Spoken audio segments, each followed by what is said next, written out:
All right, let's get going. So welcome everyone. My name is Lynn Beauregard. I'm the President of Governance Professionals of Canada.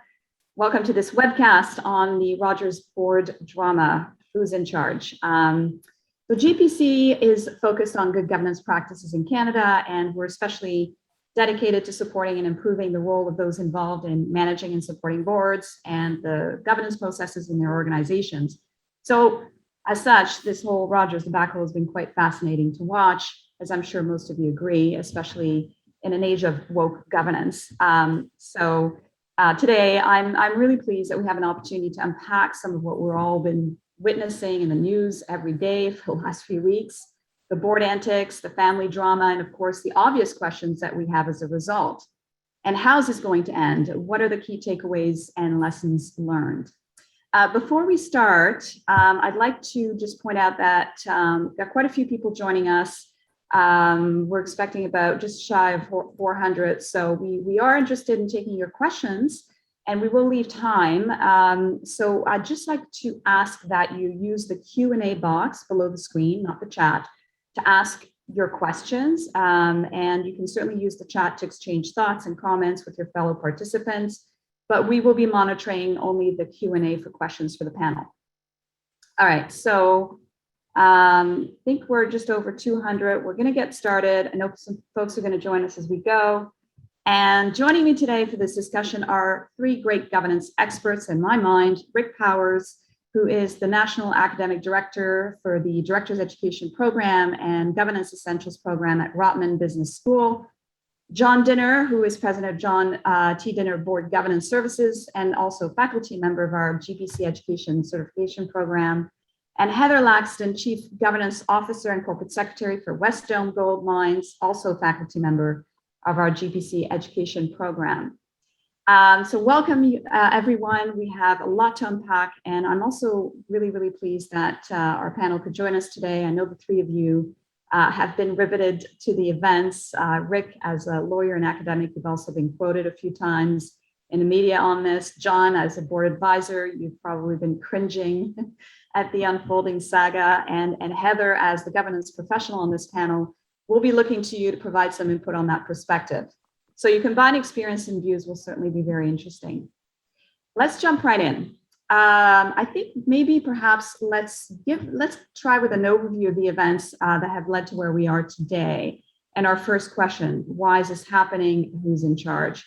Perhaps you can give us each your high-level thoughts on what's been happening, what's been going on, what you've observed, and then we'll take a deeper dive on the issues at hand. So Rick, let's start with you. Okay, good morning. Thanks for having us, Lynn. Well, this all started in a boardroom battle, I guess, is probably the way to characterize it. Edward Rogers, who is the current chair, I guess that's the question. Is he the chair right now? That's one of the things we'll unpack today. But as chair, he moved to dismiss the CEO, Joe Natale, from Rogers Communications and insert the former CFO as the CEO. That was blocked at the board level. He was unsuccessful, and then he was subsequently dumped as the chair of the board. He retaliated by through his position as chair of the Rogers Trust, which controls 97.5% of the voting shares of Rogers Communications. And in that vein, what he did was he selected 5 new board members. He purports to have removed the 5 independent directors from the original board, inserted his own friends and colleagues, who subsequently appointed him chair once again. I think that's where we are right now. We can talk about the court case that's evolving, but I know John and Heather both have some comments to add to that. John, over to you.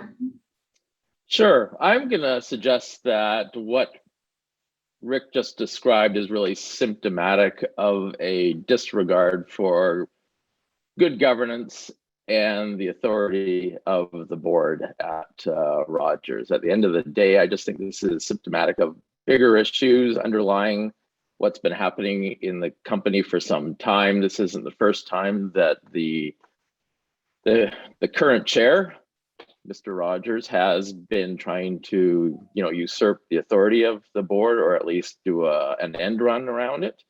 And I think finally, because of a fortuitous pocket dial, This has all gone public. I guess for us observing, I think it's a bit of a gift, right? You actually get to see what's actually going on inside of a boardroom and learn from it. And we'll be talking about sort of the various moving parts. It's pretty complicated, but I think at the end of the day, it's just kind of a disregard or a devaluation of what an effective board that it's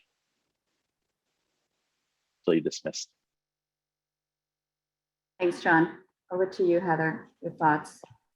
Yeah, good morning. Thanks, Lynn. I agree, obviously, both with what both Rick and John have said. I think it certainly raises questions about the use of dual class structures in this country and the ins and outs of that. Certainly family controlled, the issues that arise with family controlled companies. And despite where there may be disagreement on the legalities of who has the upper hand here, I think governance professionals everywhere, certainly and otherwise, would likely agree that it's just simply unacceptable and inappropriate for due process to be ignored, for directors to be appointed or removed in the absence of a shareholder meeting. So, I think there's some interesting questions to be answered. I think we also know that regardless of what the outcome is in the courts, there was likely to be an appeals process. It's likely to drag on further. It's likely to continue to leave the company in this untenable situation. And that even once a court has decided the fate of the Rogers board and validated one or the other, or however this plays out, that they don't just suddenly walk on in normal context as though nothing ever happened. And this is going to continue to plague that boardroom for quite some time. Yeah, I think so too. So maybe let's take a quicker look at what is happening in the courts. Obviously, they were in court yesterday. A lot of discussions around that. There's obviously some speculations. I think the decision will come down on Friday. From what I understand, obviously Rogers is incorporated in BC, and the rules are slightly different there. Obviously, the case that's being argued by the company is not so much the why he did it, but the how. So maybe let's go back to you, Rick, and sort of try and understand. Let's see what's happening there. What exactly is the question, and why BC, and how is that likely to turn out in terms of the outcome of the court case? Well, it's an interesting case. In BC, under their corporations law, there's a unique provision that would not be tenable in any other province in Canada. We don't know why Rogers was incorporated there originally. It may have been for business purposes, who knows? But it has been fortuitous in one sense that they do have the use of this one clause, which would appear to allow 2/3 of the voting shares, a representative 2/3 of the voting shares, which Edward obviously has through the trust, to unilaterally, just by a simple resolution, a consent resolution, remove directors and reappoint new directors at his will or at his whim. And the big question there is whether, as both Heather and John have pointed out, do they have to have a shareholders meeting? You would have to have a shareholders meeting in every other province in Canada, as far as I know, certainly in Ontario. Apparently, well, what Edward Rogers is arguing is that you don't have to have the meeting there, that he can just do it by simple resolution, which he's done. The board has been properly constituted, and that is the new board with him as chair. Now, as I said, that is the question. The clause actually does mention the word meeting, though, which would suggest they had to do it at a meeting, and there was clearly no meeting.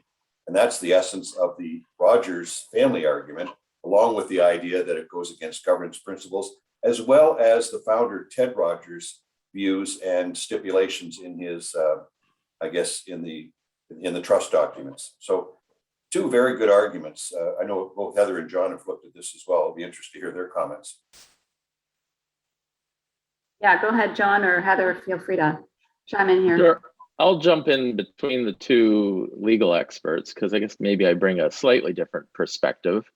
I think that the judge has a really interesting judgment call to make, given the conflicting conclusions that could be potentially arrived at. And to some sense, I think the whole legality of this should be a moot point.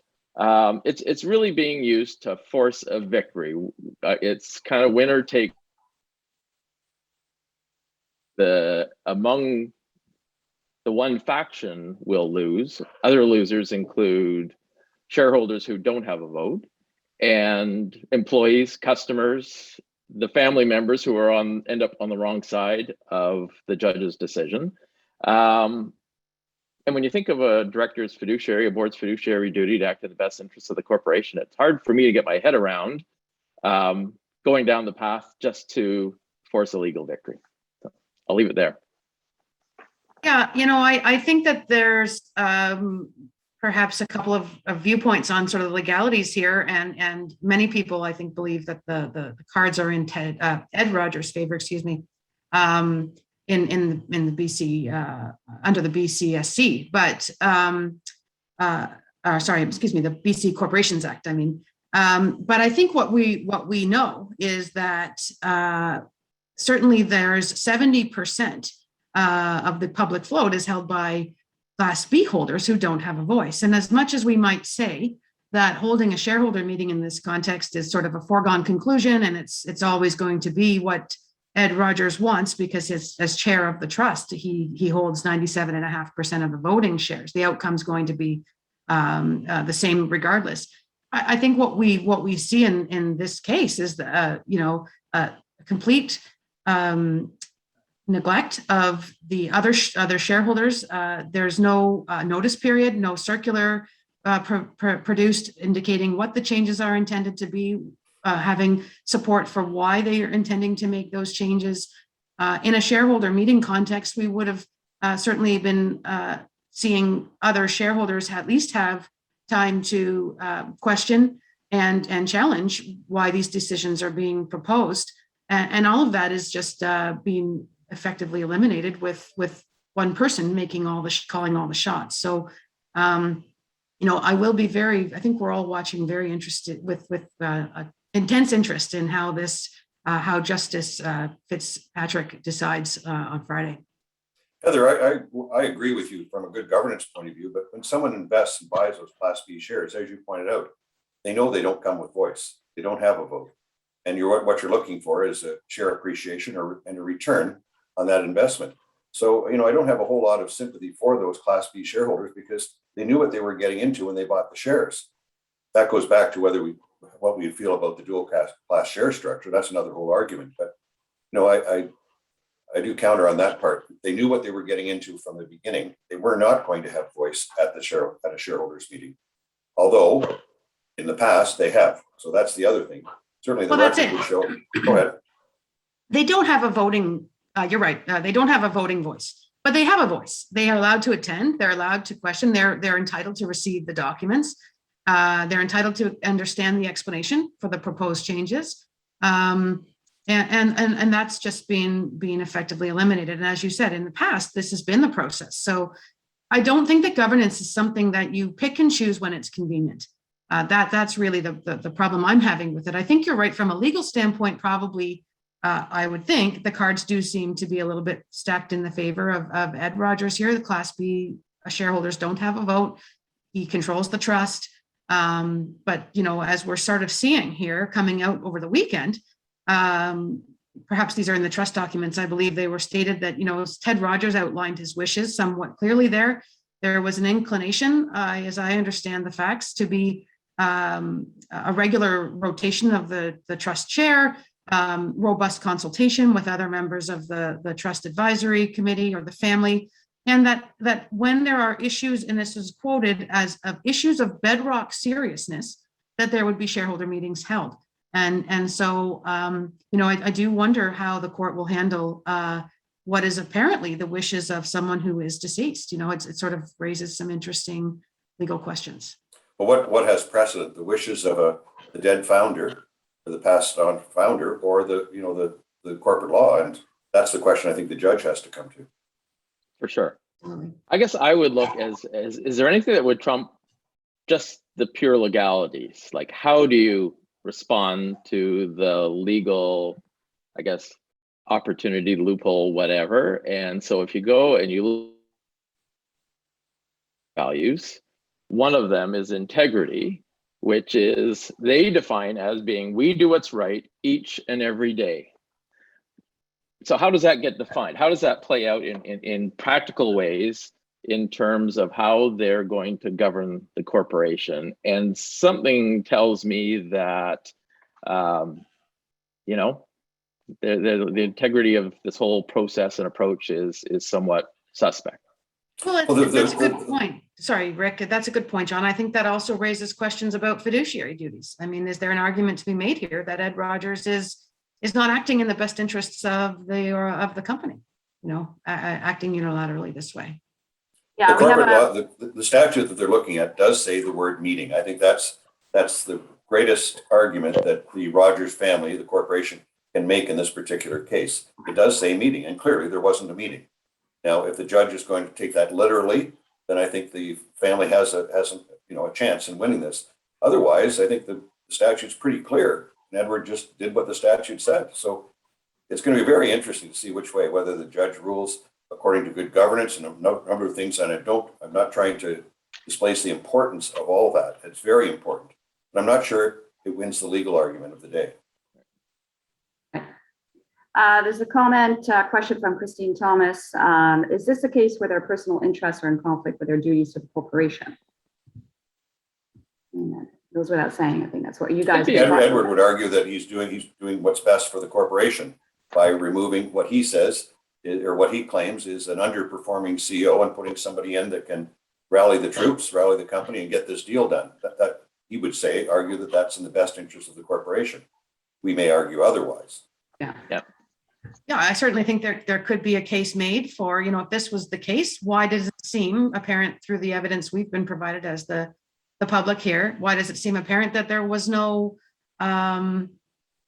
due process taking place at the board level? It certainly sounds like there wasn't consensus on this opinion, or at least there's an ambiguity about whether there was consensus on this process. And, you know, I know we are all well aware that you know, Rogers isn't exactly the model of orthodox governance that we're used to with other publicly traded companies in this country. But, you know, where was the succession planning program? What conversations took place around this? And the, you know, as we've talked about here, they're very robust, butt dialing succession planning process aside, to me, like this was really something that the board discussed openly, because it certainly doesn't seem like there was consensus on removing Joe Natale.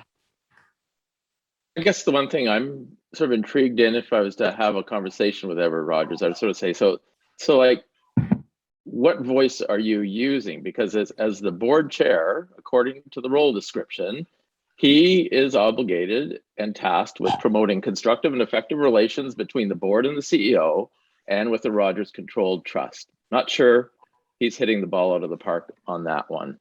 To promote best practices and high standards in corporate governance, might be falling a bit short there. And providing leadership to ensure the board works as a cohesive team.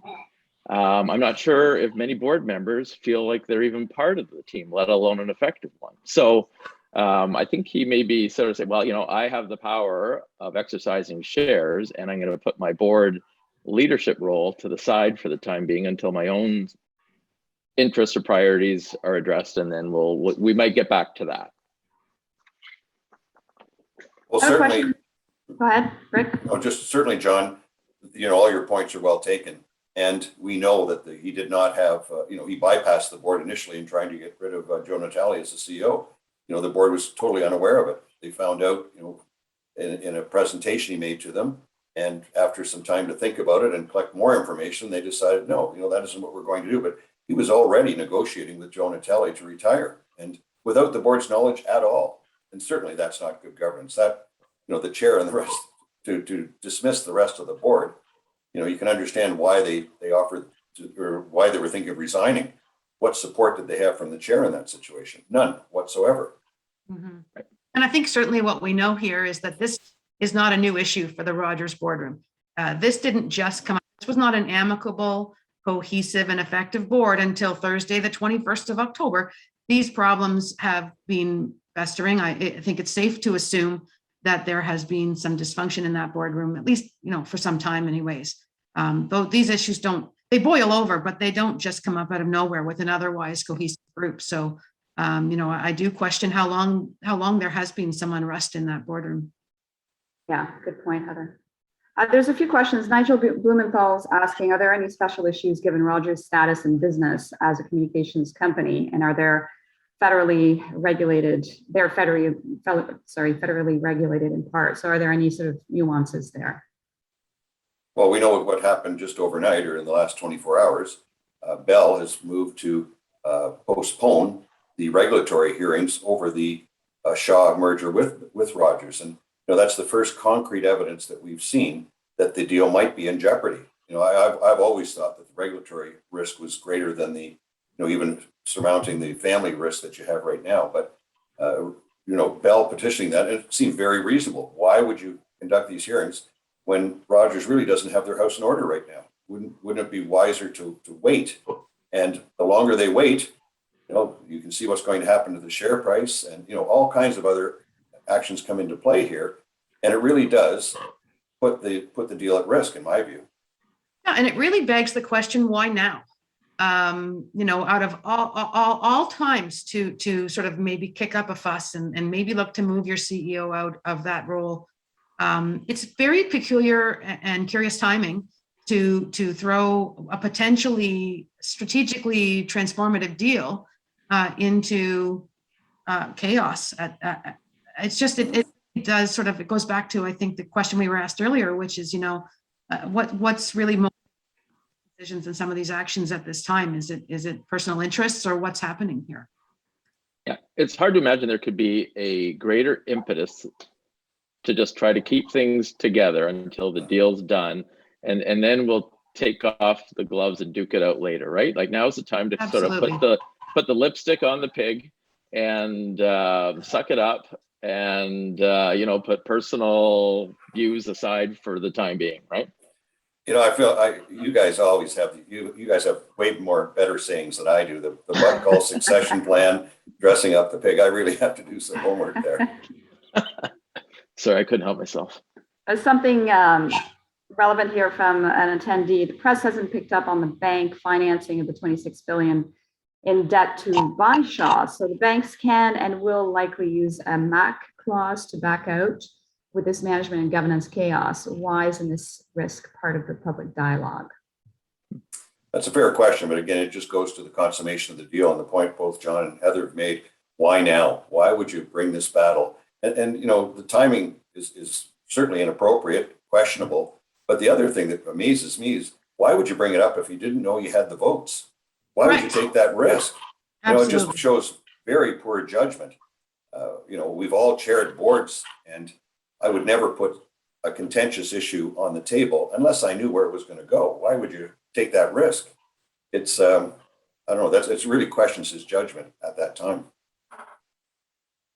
Another attendee, Tim Nicholas, says, I'm unable to see why the decision is even up in the air as BC Corporation Act is compatible with Edward Rogers' actions.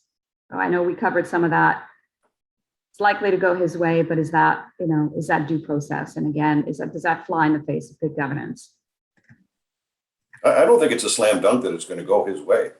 I think both Heather and John have raised some very good points. I'll take the legal argument. Yeah, legally it looks like it may go his way, but I think there's a lot of other issues at play here, and I think the judge is going to take those into consideration. So, I agree that the good governance is paramount, and this case will set a precedent. And is that the precedent that we want moving forward? I'm not sure. Yeah, and whether the technicality of a shareholders meeting might be enough to put, stick in the wheels and, slow things down. I guess that's another determination, right, in terms of what the law says. In fact, Christine Thomas asks, does the Act have the usual clause that provides that a written resolution can be used in lieu of a meeting? Well, that's what he's arguing, isn't it? Yeah. David Mass asks, is there a potential securities law compliance argument to counter the trust's actions? For instance, in spite of the corporate law issue, is there a requirement for a management proxy circular? I tend to believe that there is potentially some overarching powers on the part of the securities regulators, particularly in Ontario and in BC here, but potentially nationwide, given the significance of Rogers in this country as one of our largest telecom companies.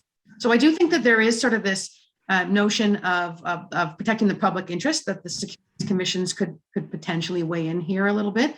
I think the legal issues are a little bit more complex than simply what the BC Corporations Act says about this issue. So I do believe, as I said earlier, there's certainly to be more to come on the legal side of this argument. And I think we can certainly expect an appeals process, regardless of in whose favor the decision is rendered. I think we certainly can expect more. What a huge distraction for Rogers and the senior management team, though. How do they conduct, the day-to-day operations? This is a big company. Its impact, you can take the deal out of the equation. It's still a huge company to run. And now you've got a senior management team that must be wondering, who's my boss? What's going to happen? It's just a huge distraction, again, for a team that really has a lot of work to do. There's no chance that this hasn't created division on the management team. There's no chance that it hasn't distracted the management team. They have a lot going on right now. And certainly it's distressing, to say the least, that we have a regulatory structure. I don't know, I shouldn't really lay all the blame there, but it's distressing nonetheless that one of the most significant wheels in the Canadian economic, or significant cogs in the Canadian economic wheel can be thrown into disarray in this way. There's a question about the very issue of who is the board right now. That's just bizarre. It is absolutely bizarre, and I think if we're not looking at the regulations around companies that are governed in this way, at dual class structures after this, and at family controlled arrangements after this, we really need to be, because it is certainly a bizarre set of circumstances that has led them to here. You've got a family situation inserting itself into the boardroom of a very large corporation. And how are decisions being made right now? Who's in charge? And what is the role of the independent board member? Are there any? I mean, not to drag the independent board at Rogers. I think they're all very, respectable, highly experienced and skilled individuals. But how independent can they really be?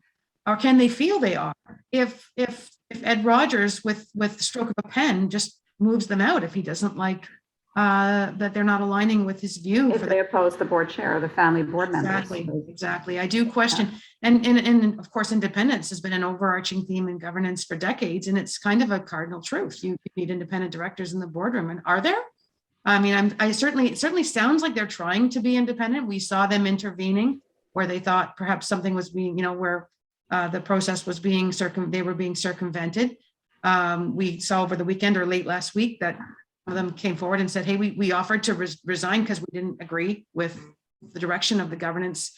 So I think they're trying, but really, you do question how independent are any directors in this context.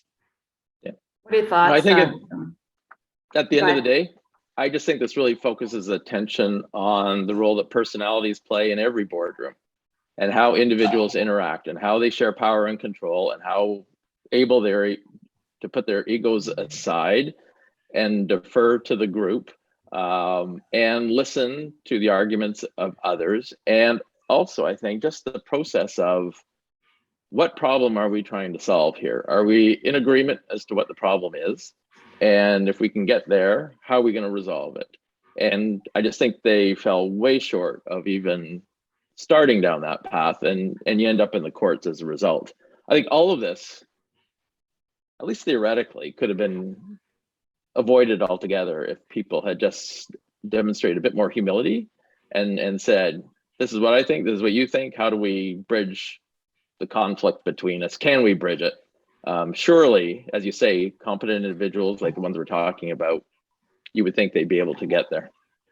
One of the things we talk about on governance, obviously, is the role of an independent chair. Well, certainly Edward was not independent. And the other factor, that the chair and the CEO have to be best friends. That bond is critical, and it's obviously broken in the Rogers case. The fallout from this, regardless of whether it happens Friday or it happens 2 or 3 months down the road, is I really can't see the senior management team making it through all this. Some of them will probably go. I know we've compared this to the HBO series Succession, and then Martha Rogers compared it to Game of Thrones. I think it's moving towards Game of Thrones. everybody loses their head in that show, and somebody's going to Game lose of their head in boards. this one too. Yeah. Yeah, absolutely. No, I agree with you, John, in your statement too about the role that people play in boardrooms, and it's often an under discussed or understudied area, the human element of how boards operate, and the fact that they're social systems really at their core. And what we've certainly seen here is perhaps they've lost the plot a little bit in what they're all there to do. And I don't know, I don't want to label them all or brandish them all with that label, but certainly, I think you get into conflict situations like this, and it quickly moves away from what the issue really was to a whole. It takes on a whole different life, and everyone sort of starts to behave in ways that they hadn't behaved in previously. So conflict in the boardroom is challenging at the best of times, and certainly that's not where we are here with this. This is a very public and embarrassing situation for Rogers, and I really think it's unfortunately potentially going to have the effect of diluting what Ted Rogers built, which is this incredibly successful telecom company, and people will remember his children, fighting at the dinner table over control. It's quite unfortunate. Yeah, it's just remarkable what a role Ted Rogers is still playing in all of this, right? Like in his will, he said, here's some directives, and yet people are still calling him out, saying this is what Ted would have wanted. Ted would have fired the whole lot if he knew this was going on. No one knows. Ted is not thinking at the moment, or nor is he communicating as far as I know, but people seem pretty assured that he would do certain things in a certain way. He died more than a dozen years ago. I think the world has changed, not that many times, but certainly multiple times. I don't think what Ted would have said back then is what he might say today. And to suggest otherwise, I just think is, well, at least it's just passive aggressiveness, and at worst, recklessness, I think. Well, we should have some, I think we'd all agree, there should be some healthy tension in a boardroom. Otherwise, you just have cheerleaders, and you don't want that. You want the way you add value is by asking questions. And sometimes you have to ask the tough questions. But that's tension, perhaps a healthy tension. This certainly has gone beyond that. And I agree with Heather. This becomes embarrassing for the family. These families have squabbles all the time, but it's usually behind closed doors. For this to be playing out in the media, and that's where I don't think one of the players in this Martha's tweets, I don't think that they help the situation at all. They just fuel the fire and polarize each side once again. We talked about, is there an opportunity for them to come together and work out some amicable solution? I don't see that at all. Now that they've gone to court, if they were going to, I thought perhaps last week. Now that they've gone to court, I think they're pretty entrenched, and this is going to be a battle right till the end. Yeah, I agree with you completely, Rick. I think that healthy tension in boardrooms is a critical component to effective and functional boards.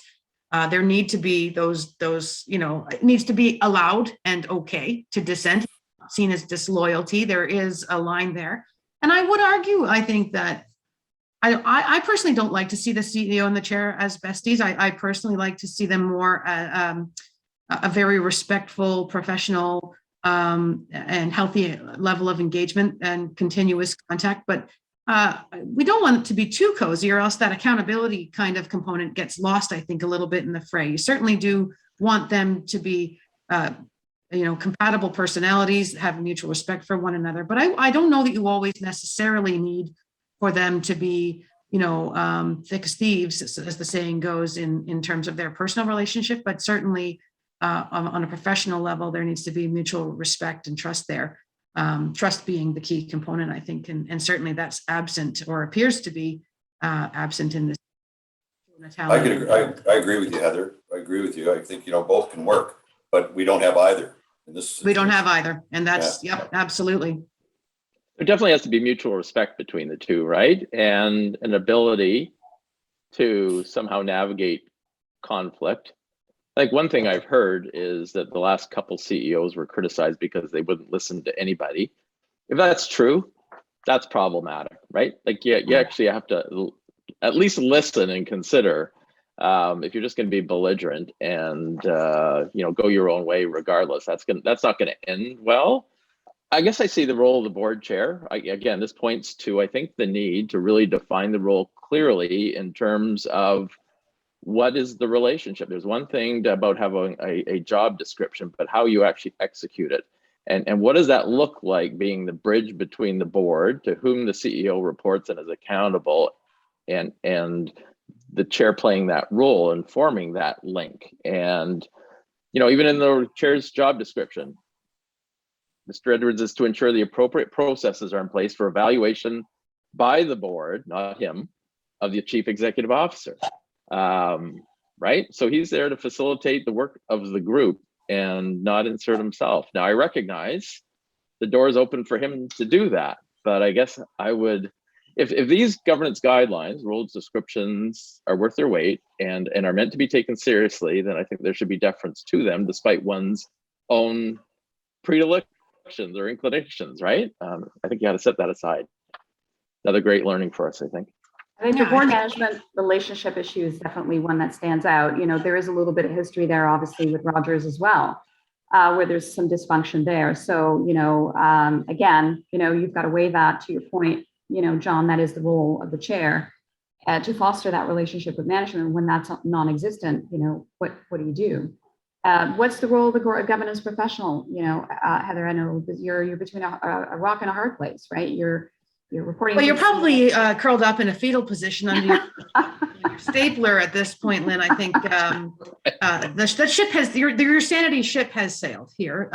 So that's number one. I think it's worth stating, I think, you know, and with all due respect to whoever's in the governance role over there, you know, you're not at Rogers in a governance capacity because, you know, and under the illusion that they are, you know, setting standards or winning awards. So certainly, you know what you're up against. You've probably been trying to move the needle a little bit. You're probably continuing to fight the good fight, but we're well aware that, you know, this is not your typical structure or your typical arrangements. And it seems a little bit like, and John, you can maybe correct me if I'm wrong here. I know you did a little digging into their public governance documents, and we've kind of been contrasting how that appears to be relative to what we seem to be observing their governance behavior to be. And there certainly seems to be a disconnect there. So I think as a governance professional in this environment, at this point, you're just trying to stay out of the fray. There's no other thing to be trying to do. You're certainly perhaps trying to support the process at this point, support the legal teams, producing documents as required and necessary. But your ability to influence this situation has come and gone many months ago, maybe years, I don't know. But you're certainly not having it right now. And I think any ability that the governance professional might have in a normal context to potentially guide, you know, help the chair guide the path back on the right path and find consensus and meeting of the minds and get candid conversations on the table so that issues can be addressed rather than left to fester. Any attempts you might have made have either failed or have fallen on deaf ears. So I think you're really now just kind of hanging on for dear life, unfortunately, and as a governance professional at Rogers right now.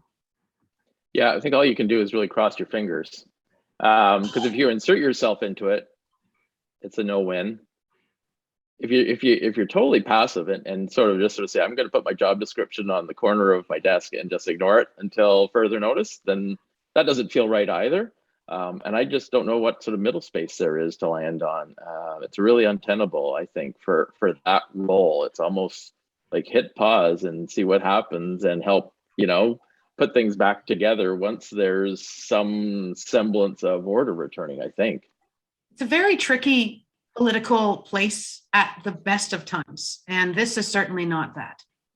Yeah, and you talked about the gap between what's on paper in terms of practices and what's actually happening. So, I mean, let's go there. What are some of the things that could have mitigated some of the things that have happened? You know, in terms of good practices, you know, we don't see, obviously, you know, you've got the board's responsibility for appointing the CEO.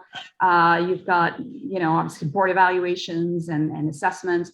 What processes could have been in place, if followed, obviously, could have mitigated this whole situation?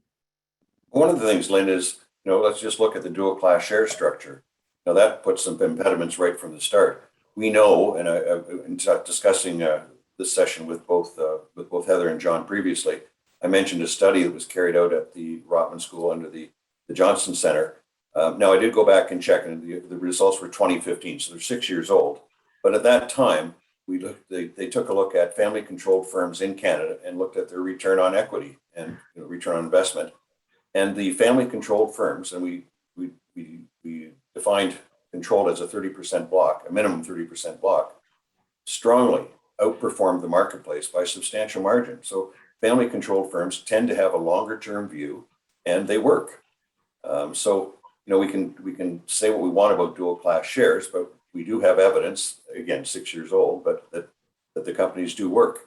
This is an example where governance has not worked, and I should say, in many of those, the study also pointed out that on a pure governance score, if you take a look at the board games that the Globe Mail puts out every year, many of the family-controlled firms would not do nearly as well as other publicly traded firms on the governance score. But on performance, you have to take your hat off to them. They do seem to outperform the market. Yeah, I think that's right, Rick. And certainly there are lots of success stories with family-controlled companies. And there's also, this isn't the only problem child either. We've seen issues play out at Bombardier and Magna in this country, not too distant past. So, I think that the issue I have is not family control. It's not even dual class. The issue I have is that if you intend to seek to access the capital markets, you, at a very minimum, should be held to the same governance standard as any other issuer that is accessing the capital market. And if you're not prepared to do that, then you should be, frankly, prohibited from participating in the public markets. I think it's an unequal application of the law if you're allowing public issuers to fly in the face of what we know to be good governance. And this is, simply a symptom of the problem and not the problem itself. I think that the problem itself is that our regulations in this country don't provide for guidance on what these companies that are controlled in this way, how they should be functioning from a governance standpoint. The same governance expectations should be applied just in terms of best practices. We see, I went to the Rogers circular over the weekend just to kind of, refresh myself with what they said in that document from 2021 when they did their shareholder meeting. They put out their circular the way that all public companies do. They provided the disclosure as required. And I found it quite remarkable that, they sort of explained around why they don't always follow or conform, and that they have certain exemptions that are applicable to them.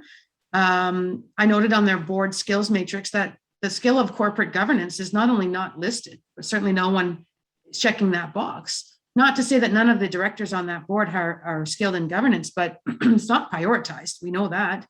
And one of the really fascinating things that I came across in the circular was they have a list of 3 things, other good governance practices that they have in place. And one of the 3, well, the first one was that they have a share ownership requirement for directors, which is pretty customary nowadays. That committees retain outside advisors, also pretty customary nowadays. But the third one, I found it really remarkable that they even felt the need to state, which is that that board approval is required for material commitments. So, it makes you scratch your head a little bit. Like this is a pretty low bar being set there for governance at that company. And as we talked about before, this is a seriously significant cog in the Canadian economic wheel that we are just sort of, it has been thrown into complete disarray literally overnight. It points to a problem. Well, the problem as well, Heather, is that we do not have a national regulator. Yeah. You have a patchwork. Every province and territory has their own securities commission or a like-minded body. And now we have a court in BC that's going to make a decision that's going to affect a pan-Canadian company, or at least what they hope to be a pan-Canadian company if the Shaw deal goes through. Yep. Lynn, to your question, I think, Heather, you touched on it. And I guess what I think that third point might have been was maybe a backhanded recognition of the governance risk at play because of the dual class share structure, the family dynamic, the role that independent board members play or don't play. And I'd be interested to know whether there's been that sort of candid conversation, recognition that, you know, this is an unusual animal that we're dealing with here. And, you know, it may look like a cute little puppy on a lot of days, but boy, it can show its fangs pretty quickly. And when it does, you know, we need to be in agreement that this is how we're going to handle that, because I do think there is really significant governance risk. I would say the role of the board would have been to identify that explicitly and come up with a plan to mitigate that. And I think in the absence of that, perhaps that's why we have what we're witnessing today. Well, Heather, you make a really good point, and you know, to support the family in this one, is that in the past they have had those meetings and they had put out the circular. You know, that was the precedent that they'd set within the company itself, and to deviate from that shows not only a total disregard for good governance, but a deviation from their normal practice. And that, I think that's a fair argument that the family, I'm not sure they raised it yesterday in court. I'm sure they did, because it's a very good point. I'm not sure either, but certainly I can't imagine that it didn't come up. This is certainly not customary. It's not something we've seen Roger do before. So why now? And you know, as I said, as much as I kind of might have nitpicked through the circular, they've produced it. They've done the job the same way for years on end. They've respected the process. They've put their circular together, explained why they do things the way they do, perhaps even if it's not in line with what's considered the best practice. They've explained. And then here we are with this situation where due process has been completely thrown out the window. You know, Lynn, you talked about other practices, and you mentioned specifically board evaluations. And I guess you would hope that a board evaluation process would be rigorous enough that people would respect the findings, act on the findings. But even in spite of my typical reckless optimism, I'm not confident that that would have had, you know, sufficient influence or impact to change the course of things. You'd like to think so, but when we see kind of how other things are not held up in high esteem and followed carefully, then I wonder whether that would either, right? Yeah. I've got a few questions here that popped up. So what is the liability, Vicky asked, what is the liability for the governance professional or corporate secretary if they don't speak up when there are so many conflicts? Well, you know, I think it depends on, this is one of the challenges we face as a profession, really, if we want to get to the heart of that. The look and feel of the role in every organization tends to be a little bit different, how it's structured, whether it's an officer, an appointed position or not. A lot of people are functioning in the role of corporate secretary and not necessarily appointed to the office. So as an officer of the company, though, assuming that the governance professional, the corporate secretary is, you know, a duly appointed officer of the company, they have the same legal duties and liabilities as any officer of the company. Liability, well, I mean, there's a lot of liability in speaking up. Certainly, you're likely to have a shortened career path at that particular organization. So there's some risk inherent in speaking up. There's risk inherent in not speaking up. I think you're basically, just as we talked about earlier, you're really in a rock and a hard place there. But one of the things I have talked about in the past a little bit is that as much as it's usually the corporate secretary who's part of the instrumental or part of the process of setting up whistleblower hotlines for the benefit of others in the organization, I think it's important to say that whistleblower hotlines are there for corporate secretaries too. And, you know, maybe that's something that could have been, you know, utilized in this context. I don't know, but certainly any effort on the part of the corporate secretary to take action would have had consequences, and any effort not to would have had consequences. And I think it was just really no win for people in this position. And consequently, the fetal position. The fetal position. Yes, that's right. What'd you say? A fetal position under your desk, sucking on your dickler, because your mental health is just gone at this point. It's gone. Right. Another question from Vindel Kerr. Using the Rogers case, do you think that there is a need for stock exchanges to tighten the independence requirements and the role in the management of directing listed companies? Well, that's we talked a little about that earlier. Are they really independent? You know, and whether directors are at a huge disadvantage regardless. According to management, management's there 2,500 hours a year. The directors may be there 250, 300 hours. How do they add value? By asking tough questions. But in this particular case, knowing that you could be gone with the stroke of a pen, which Edward has just done, are you really going to ask those tough questions? So how can you exercise any independence in a situation like this? And that's, I think, a bigger issue here. With John McDonald now as chair, presumably as an independent chair, you'd feel more comfortable raising those issues if you had issues to raise. But certainly when Edward was chair and knowing his past, you do so at some risk. No, I look at independence of directors from two vantage points, and if you look at Rogers' disclosure documentation, they have, John, you're breaking independent up a who's bit. not a structural person. I think they're not in bad shape. But I also look at it kind of through the behavioral lens, and so I'm on a Rogers system. John, you're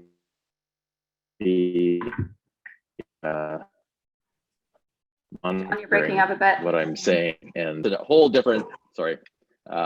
Again, Rogers, I think, is monitoring what I'm saying, and perhaps I'll wait for a bit. Heather, who's your provider? Well, it's Rogers. It's Rogers. And I'm not a happy customer. So maybe that's influencing some of my opinion on this, but That could well be. I No, have I think Bell, that- so I can say whatever I want.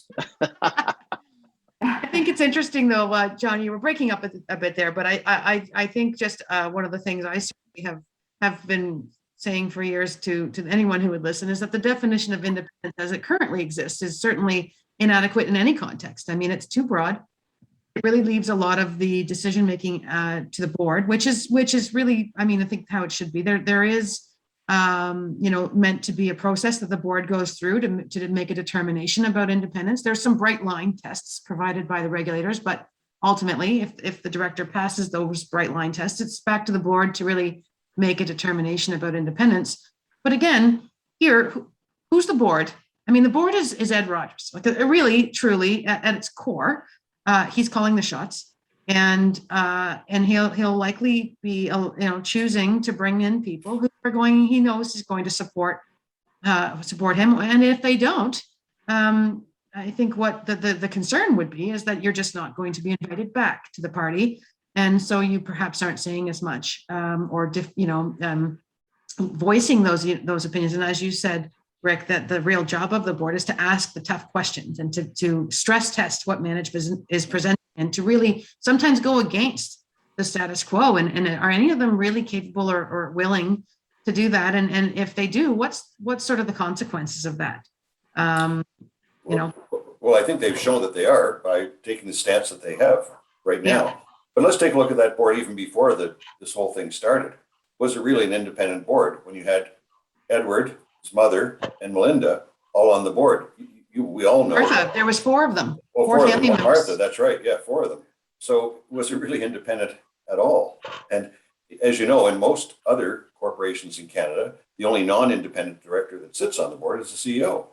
All the other members are usually independent. This wasn't even close. So I'd even question the independence. By definition, they meet the test of a majority of independent directors by definition. And Heather, I think we can take a look at the definition as well. But it really wasn't an independent board. No, in fact, in the circular last year, it went out this year, the circular was mailed, I think around March or sometime April. At that time, one of their directors had stepped off the board. In fact, the lead independent director, rendering them 50-50. So they weren't even going out of the door with a majority independent board. They were a 50-50 split, which is just, I mean, it's 2021. It's a bit bizarre to see that being, a structure at a company like Rogers Communications. I think we have to be fair as well. We don't want to be throwing those independent directors under the bus here. As you mentioned, Heather, they are very qualified directors. Highly It's just that qualified. they're in a very tough position when it is a family-controlled company. But I can tell you, we all know several of them, and they would be asking the tough questions. And as I said, they took a contrary view at some risk to Edward, and we see where it got them. And we see where it got them, yeah. Yeah. So And to their I think we have to take our hat off to them and recognize that they Absolutely. did do their job. Absolutely. And to their full credit, we saw them do it, and we saw them pay suffer the consequences. And that in itself shouldn't be, it's not meant to work that way. This is a system that is intended to be a collective group of people elected by the shareholders to represent. The whole system doesn't work in the context of the Rogers situation. The whole system doesn't really work, and we've seen this now, how it doesn't work. And the question really going forward is how do we fix this? What's the solution here? What's going to happen next? Because I think it has lasting implications for, in a lot of contexts, for a lot of companies and a lot of us. Quite a related question from Brian Hayward. Some independent directors considered resigning. If you were an independent director, would you resign? Oh, Well, absolutely. I think you have to in a situation like this. Yeah. Your reputation's at risk as well. It comes at a cost, obviously. I don't know, Heather, you looked at the circular. I don't know what the directors are being paid at Rogers, but we know the average salary was close to $200,000 last year for a large publicly traded company like this. I know, Heather, do you know how much they were being paid? It varied, but and they were largely compensated in deferred share. But I know from the disclosure, and don't quote me on this because I only looked at it briefly, but it looked to me like 2020 compensation for Ed himself was in the neighborhood of $895,000 worth of units or something. I didn't really look at it closely, but let's suffice it to say there's a pretty, it's a pretty lucrative assignment to be on the board of Rogers. That was just the equity component of their compensation. I didn't actually pay attention to the cash component for the. So there's the risk. Not only do you, but again, definitely. I think your reputation is worth more than that. And I think they did the right thing by at least offering the resignation, but also staying. They're staying with the ship and they're supporting the family. And as I said, though, this will be a battle till the end. I'm just not convinced that they'll be there for the long term, only because of the information that we have so far, at least. Yeah. Well, and now they're so fractured, right? And even if they can't really have the same group stay put, because they're sometimes certain situations it's going to require a real shakeup of the individuals who constitute that board. Because I don't know if they can. The same individuals can even resume. It'll be really interesting to see, but certainly my experience with boardroom conflict is that it usually results in some kind of significant changes in that room. And if there will be changes as well as a result of the Shaw deal. Yeah. They're already implanted in the deal. I think Shaw gets, I'm not sure how many seats they're going to get, but there's going to be a shakeup if the deal goes through as well. So the board will be reconstituted at that point.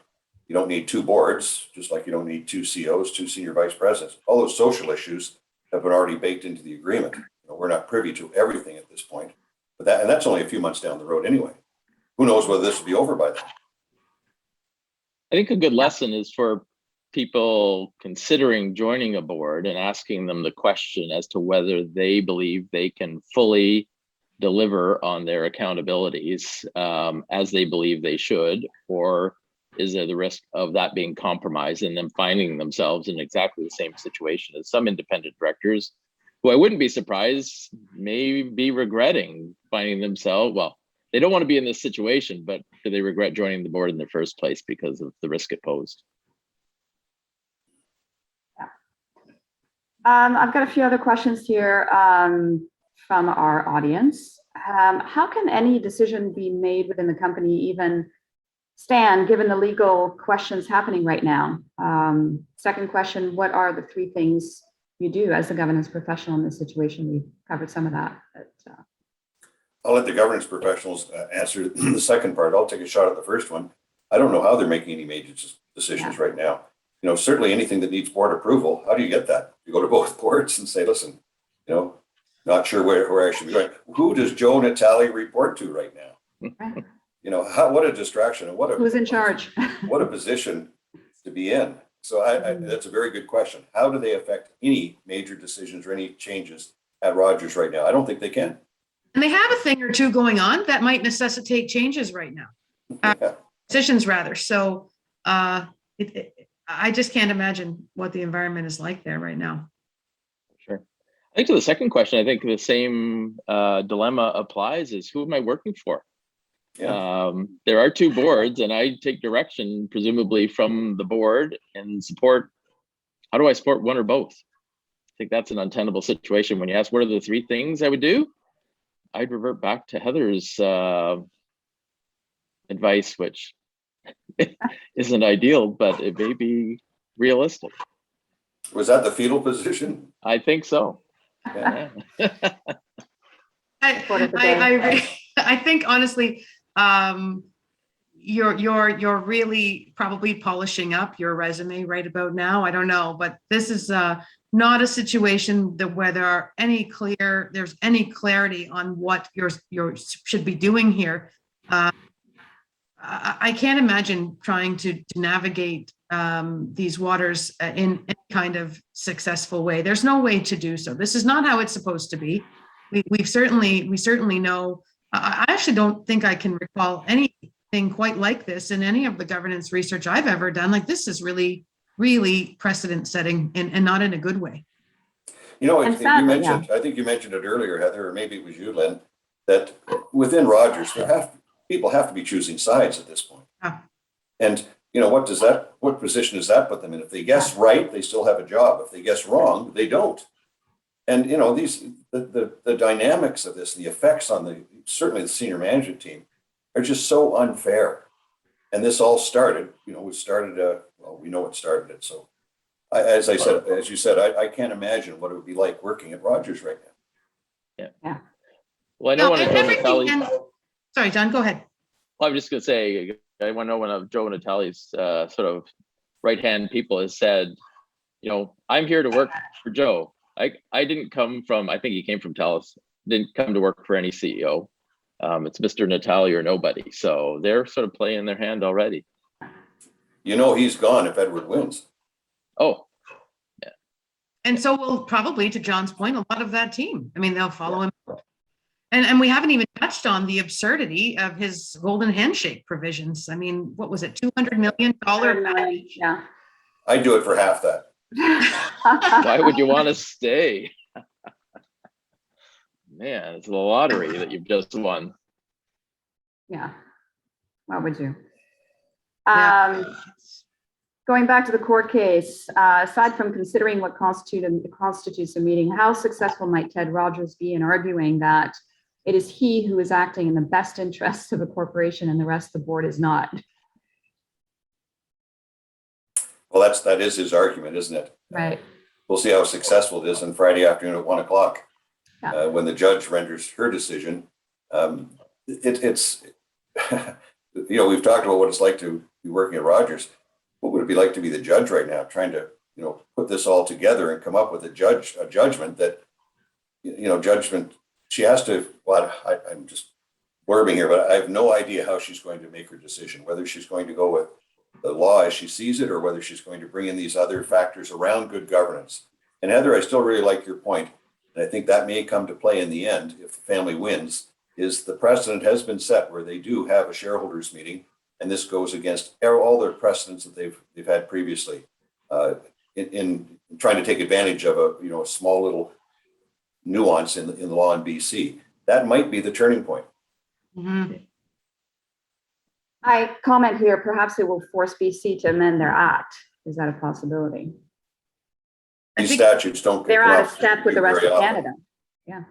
Yeah, these things are usually about 10 years old, aren't they? Correct. About every decade they take a look at these. I don't know where they are in the rotation, but most there's amendments that can take place along the way, but certainly something to consider in the future. Yeah. Because they're out of step with the rest of Canada at this point. It certainly doesn't seem like the BC Corporations Act affords shareholders or stakeholders the same protections, certainly that other jurisdictions do, and that is out of step, and certainly they'll have to look at that. Yeah. Another question, if Ed took this to a shareholders meeting, curious to know how that changes the public dialogue. He would still be replacing directors for showing independence. But would that look a little bit less? Well, at least it would recognize proper governance. Yeah. You know, we've gone through that before, where you have, you know, they do have an opportunity to listen, to be advised, to understand the reasons why they may be going against some other good governance principles. things like that. So it's time for an open discussion. That's why we have shareholder meetings. And I think, again, both John and Heather have mentioned this, regardless of whether they have a vote or not, they are entitled to go to a meeting. Exactly. Yeah, absolutely. I agree. I think what that forum would allow is at least to press in on the issue of the CEO's performance. Mr. Rogers' opinion, subpar, but other directors saying he was hitting all of the metric and producing the results that he was charged with doing. And so there's a huge disconnect there. I just think providing a forum to put that on the table and provide your defense, why you aren't on the same side as the majority of directors, I believe, who actually saw Natalia as a strong performer. Mm-hmm. Yeah, I think it really also points to the fact that, as the general public here, we're getting bits and pieces of this. We're getting what we think we understand to be the facts. But certainly in any case like this, in any boardroom conflict, any conflict generally, I think it's generally understood that there's, that side of the story and that side of the story. And the truth is somewhere here in the middle.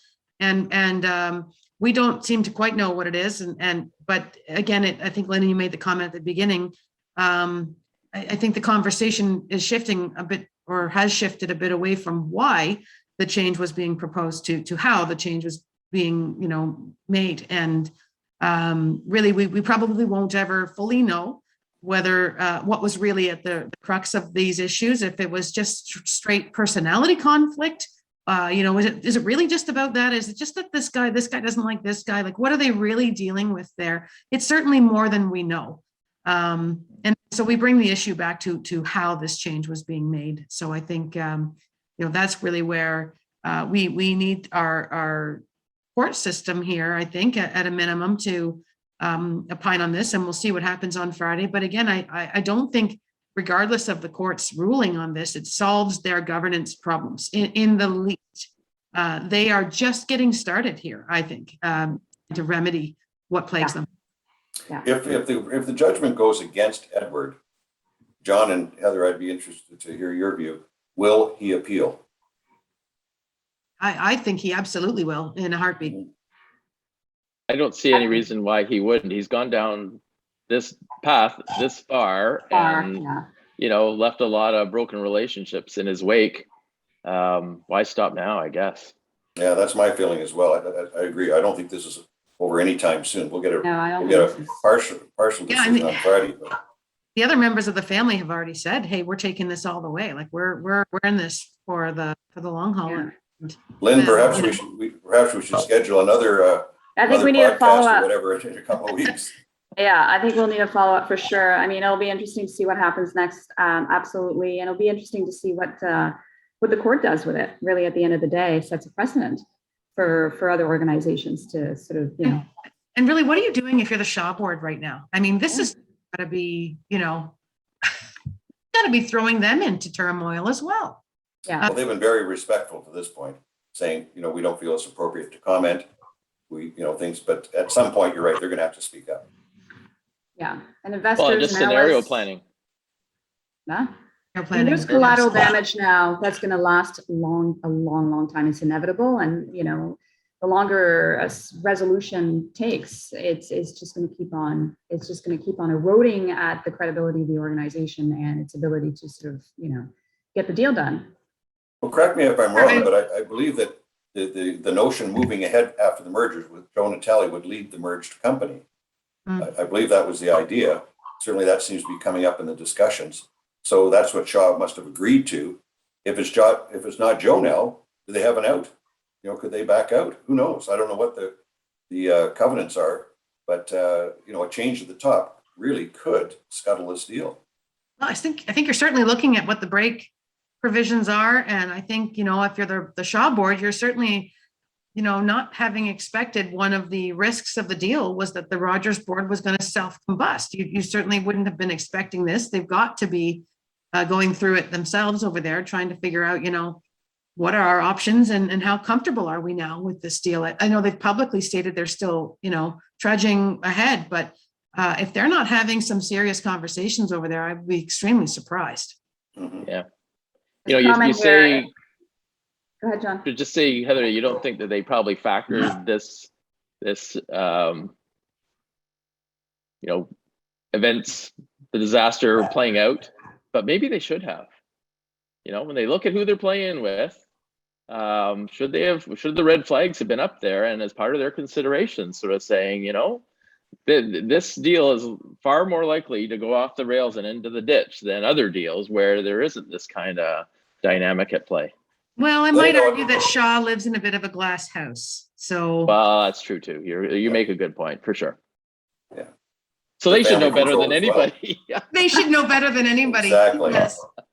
Like attracts like, Interestingly, as a comment here, the Rogers share price in both A and B classes are up this week. What does that tell you? I don't know. Well, I know that they were just recently downgraded. I don't recall exactly what it was I read this morning, but I think they're starting to, some of the consequences are starting to catch up now, a couple weeks into it here.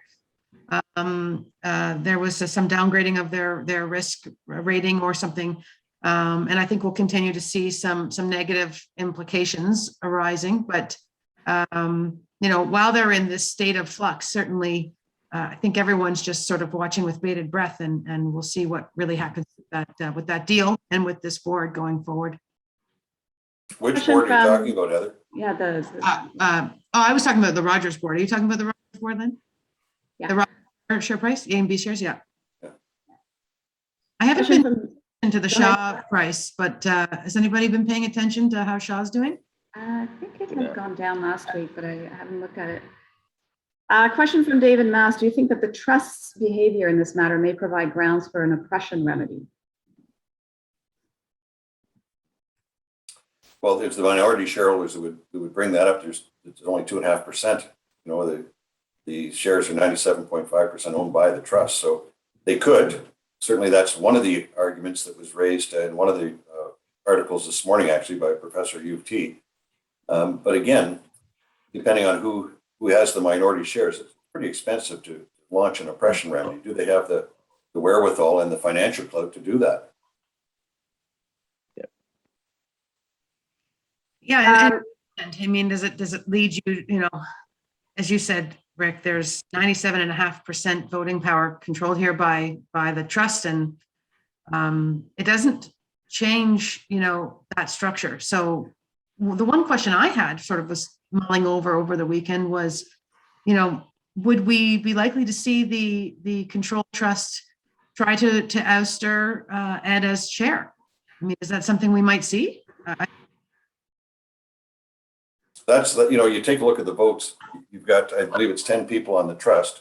We know Edward has the support of Mr. Lind and the former CFO, Alan Horn.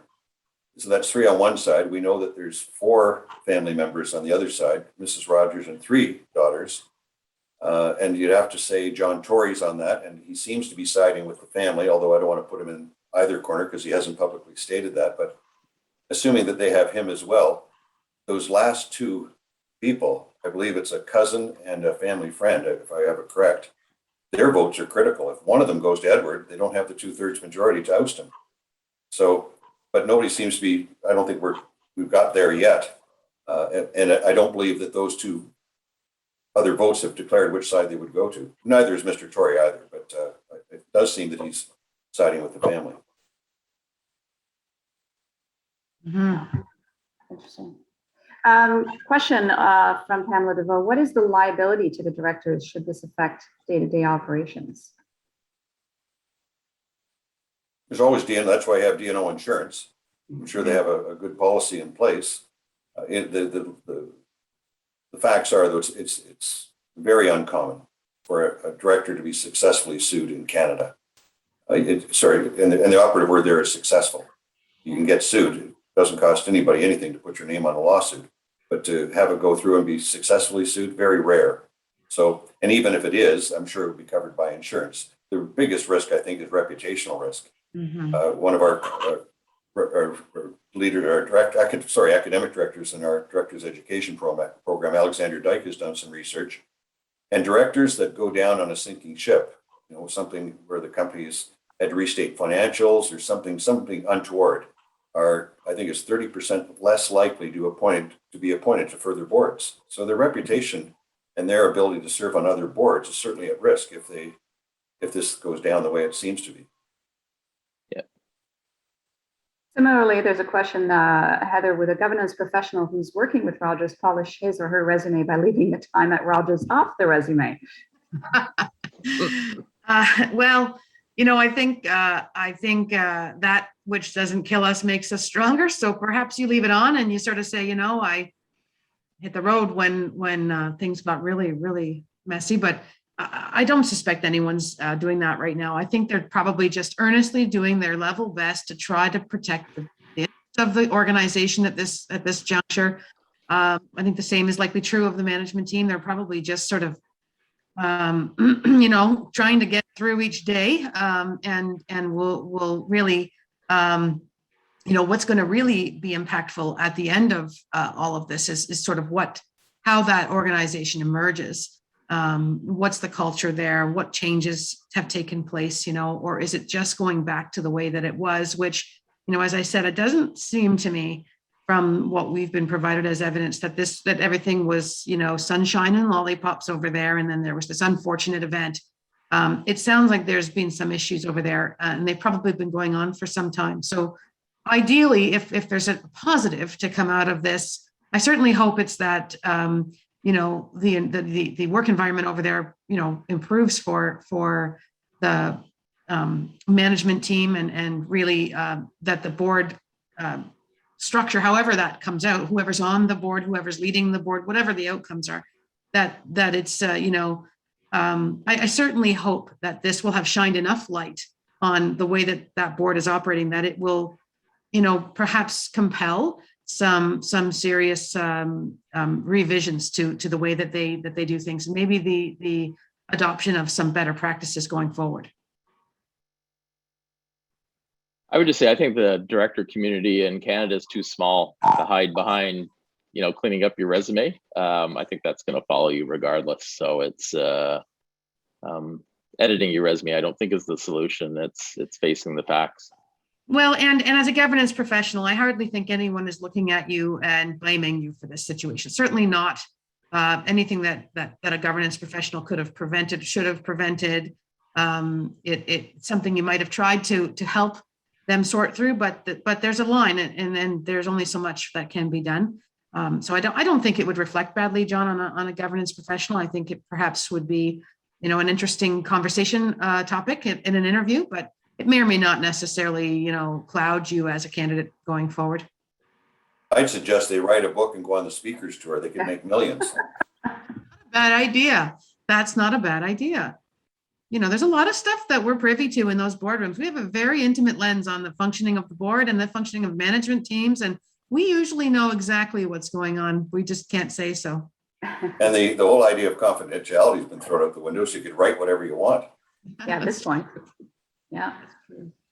Question. Yeah, go ahead, John. I would just say, Heather, as much as you say we don't know the whole story, we'll never know the whole story. It's amazing how much of the story we do know. That's true. And maybe it's naive of me, but I just think that, people with an informed view of what's going on in the boardroom have been rather outspoken, and for them not to have been identified and somehow, taken to task surprises me, right? There can't be 1,000 different people who have that purview that they're able to feed the Globe Mail and other media outlets with the back room. Yeah, for sure. So that just surprises me a bit that person somehow hasn't been rooted out.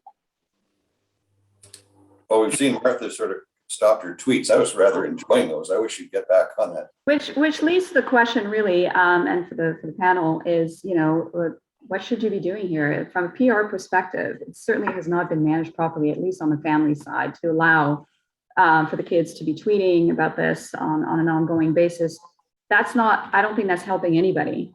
Like having a crisis communication plan in place would make sense. I think they've got some help now. Martha, in one of her earlier tweets, indicated that she didn't have the high-powered lawyer or advisors like Navigator or whatever helping her. That was obvious, because the first piece of advice they would have given her would be stop tweeting. So, but she has stopped. She has stopped, and I think less information is coming out now. What we'll see now, I think, is really the results of the court case, and then any actions that either side takes as a result of it. I think the inner dealings have been laid bare. There's not a whole lot more there, so we'll have to wait till Friday before we get any more things to comment on. Yeah. All right, well, we'll answer a couple more questions and maybe have some sort of closing statements. One of them is, will this event cause, or in your thoughts, the government to take another look at the continuing use of dual class share structures in Canada, or rather should it?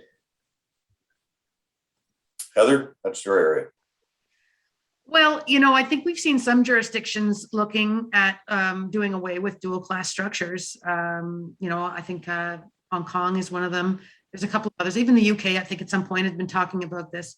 But it starts to affect your ability to attract IPOs to your exchanges. It becomes there are certainly arguments to be made for why dual class structures are effective, and Rick, you made a number of them about sort of the founders tend to take perhaps a longer term view. It mitigates some of the short termism that we see in the markets right now. So there's a case to be made. I think that the answer isn't obliterating or doing away completely with dual class structures. I think it's governing around them and trying to implement best practices in the confines of that structure. What we see right now is really just effectively an exemption being afforded to these companies. And I think that's the mistake, and that's what needs to be remedied. Doing away with them altogether would potentially see less IPOs coming to our market, here in Canada, and scare away some of that activity on our markets and our exchange. So really, to me, the solution isn't doing away with dual class structures, but perhaps some reform around how dual class organizations are, what the expectations are there in terms of governance. Yeah, I think they used to be viewed as sort of a uniquely Canadian phenomenon to some degree, and yet there's been uptake south of the border with some of the really large tech firms who have seen, I think, the upside of those. And so I think it would be really hard to all of a sudden sort of say, we're going to stop playing our own game when other jurisdictions seem to be finding some relevance in it, even to this day. So I think that would be a challenge. That's a good point too about the US. It would really put us out of step with the US market if they continued down the path of dual class structures and we didn't, which would create its own problems. So that's a good point, John, as well. I agree with both my colleagues. I couldn't say any better. They're very good points. Not to get rid of them, but maybe some more governance, guidelines put in place. Yeah, absolutely right. And to your point earlier, Heather, if we're going to grant access to the capital markets, there has to be some respect of ethics and governance principles that goes with that. And Rick made a good point. Rick, you did say when you're a Class B shareholder at Rogers, you know what you're buying. You know that you're getting no voting rights. It's not a secret. You do know that you're getting that, but I don't think that means you're surrendering to the whims of maybe someone like Ed Rogers in this case. You're not surrendering to the whims. I think you still expect a certain standard of governance to be upheld. And if you're looking at past practice, it's not an unreasonable assumption to assume that in Rogers' case, there's a certain process that's followed, and it's that's been blithely disregarded here. Yeah. All right. Well, we're closing in on our time, so maybe what I'll do is just hand it over back to you guys for final sort of words. And obviously, there's no conclusion yet. But next steps, what potentially is going to happen. I mean, nobody has a crystal ball, but we may have to reconvene in 2 weeks.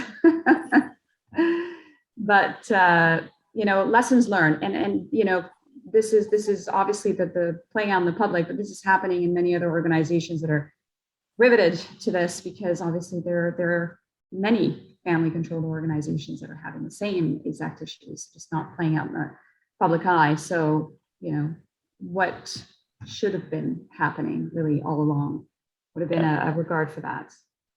I hate to be cynical, but it's hard not to be. I think the